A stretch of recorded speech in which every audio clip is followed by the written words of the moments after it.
first of all, I'd just like to thank loads of you for all your lovely comments on the videos regarding it being my daughter's first game against Tottenham. We read all of them, you know, just really chuffed. So nice. Saw some of you at the game and you came up and you said, you know, hello and are you looking forward to the game? And everyone was really pleasant, really nice. Basically, my daughter thinks West Ham's the nicest place in the world now with all the nicest people. And anyway, it's very, very much appreciated. Clearly, she loved the game. Clearly, she's hooked already. Can't wait for her next game. And it was a really good one because the atmosphere was so good. What I'll do is I'll try and put in a little bit of footage of the crowd and the singing and whatnot because it was just really a great day out and couldn't have worked out more perfectly in terms of just trying to introduce a youngster into what is the addiction of going to football. The poor girl, but it was a really, really good day. But I'm not going to talk, maybe I'll talk about that a little bit more later on in the week. Yeah, absolutely magnificent. So thank you so much. In terms of the game itself, it wasn't the best spectacle in the world.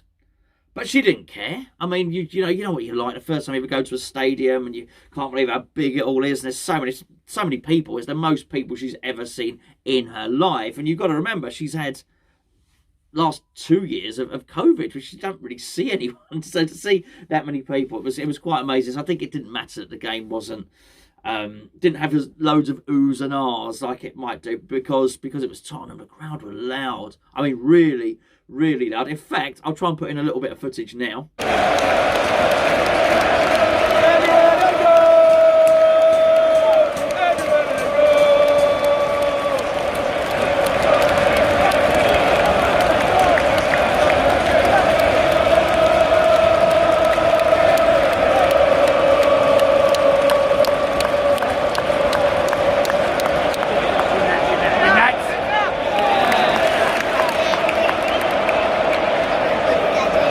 You see what I mean? So I've thoroughly, obviously she's going to thoroughly enjoy that sort of thing.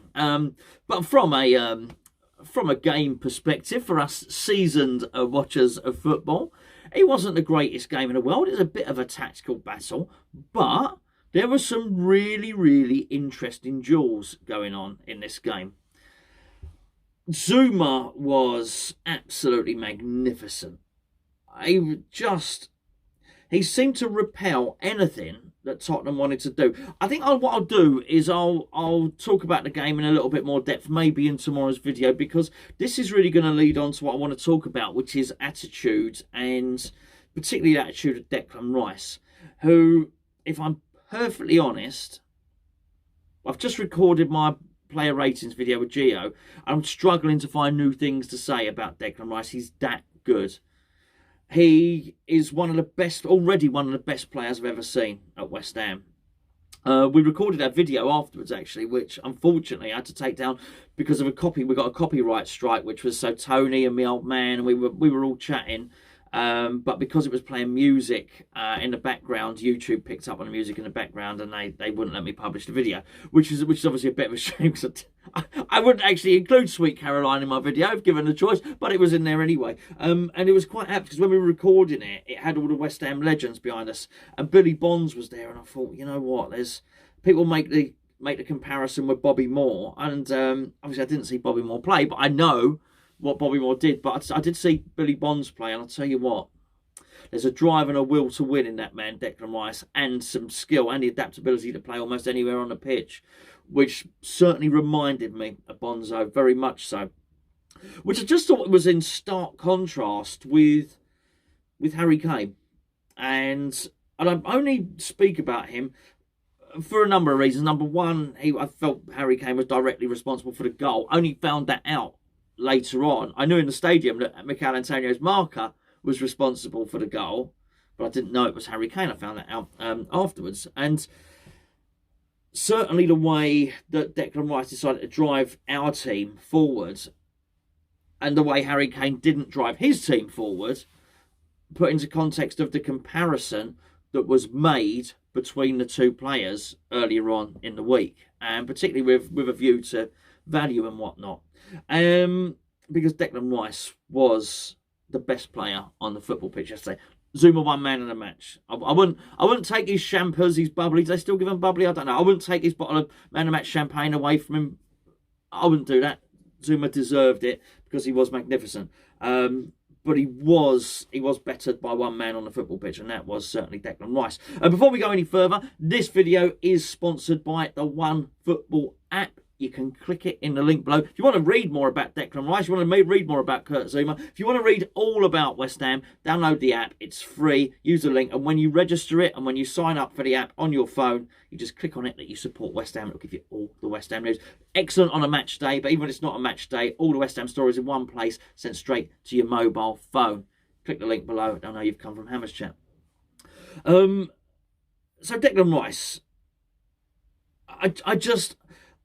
You get to a point with him where you think, I can't heap any more praise on this player, but he's up there. I mentioned Gonzo earlier. Unfortunately, we missed a video from Tony, my old man, last night. My old man was basically saying that it reminds him of a sort of Gerrard type character, and if he can add more goals to his game, then he's going to be at that level. He's certainly of that standard.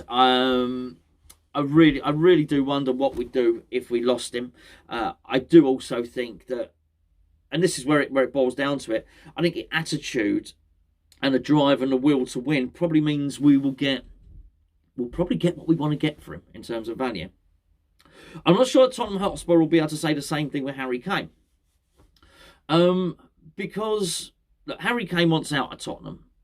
He just wants to leave. He wants to go on to bigger and better things. He wants to go on to a team that will win trophies. You can understand that, don't get me wrong. It doesn't look like Tottenham are going to win trophies. But I think the way he's gone about it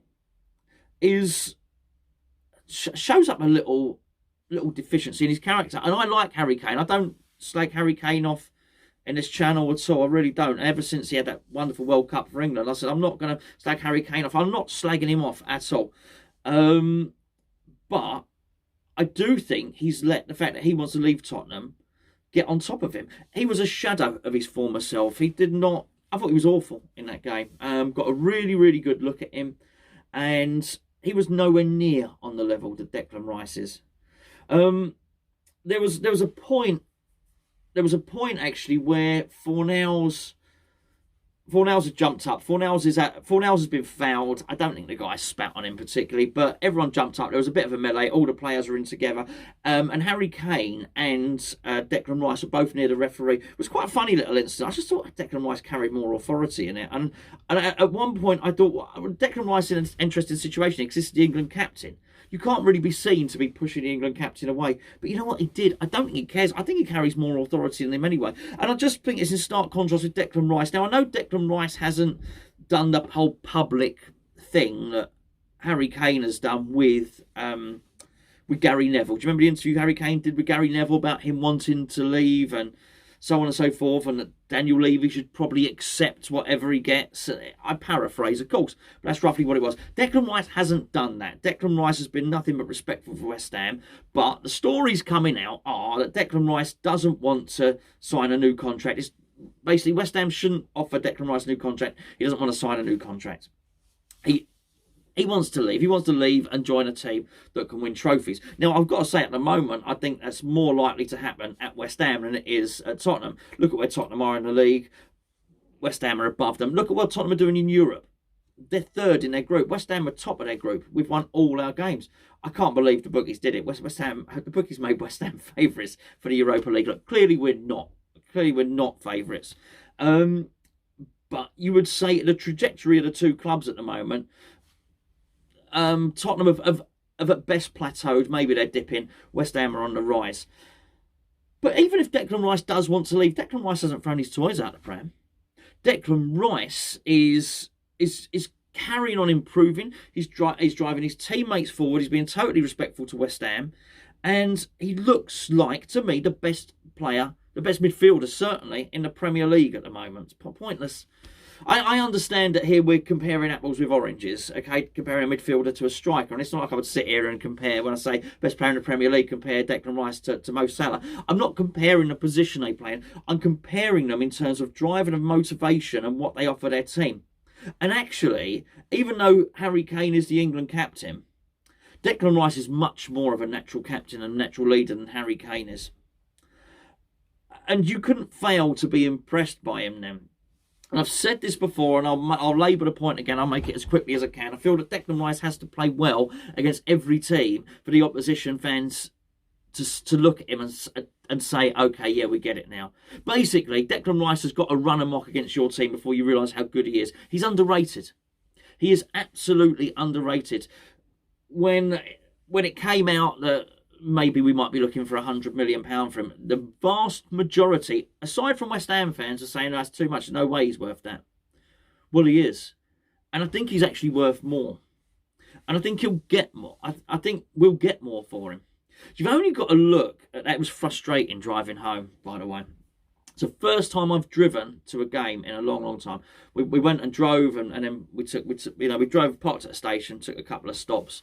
But by and large, we drove up there. So normally, when I leave the game, I'm on the train, and you don't listen to the radio. But I was in the car, so I'm listening to the radio, and it's very, very frustrating on the car on the way back, because I was looking forward to listening to all the West Ham fans phoning up and enjoying the post-match reaction. Unfortunately, what unfolded at Old Trafford made it very much about Manchester United. It was all about Manchester United, so we didn't hear from him. We didn't really hear enough of the reaction that you'd have liked to from West Ham fans. But as I heard this drama unfolding at Old Trafford, I thought, oh no, this is not good. Because by all accounts, people were talking about Henderson and Keita overrunning Manchester United in midfield. I thought, there's no way. Manchester United... It's not that Manchester United can't afford Declan Rice. Manchester United can't afford not to sign Declan Rice. He's almost the only show in town. Okay, sorry, I might have that wrong. Maybe Calvin Phillips is an option for these top teams.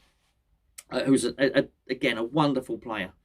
But you've only got... And he's been missing from the Leeds team. And I think that has played a part in Leeds' dip in form. He plays intermittently. He's not played every game from Messi this season, Phillips. Really good player.